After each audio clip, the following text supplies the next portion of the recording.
Back to our founding documents and what the founders were doing with this great experiment of a constitutional republic, we need to remember that they were trying to balance between federal power to oversee the entire country and make things work at that level, and then maintain our individual states and individual liberties and freedoms.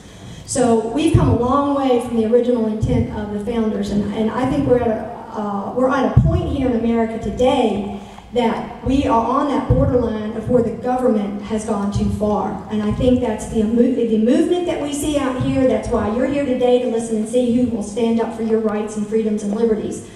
Our inalienable rights of life, liberty, and the pursuit of happiness are guaranteed to us in our Constitution, and our government is supposed to be protecting the citizens of America and guarding our liberties and freedoms, and we're supposed to be able to trust our elected officials. And we've reached a point that we don't trust, and we need to turn this back. There are layers and layers and layers of laws and bureaucracy and an expansive, huge government that we are having to fight against right now in order to save this country. Our America is on the brink of extinction if we don't turn enough seats in November.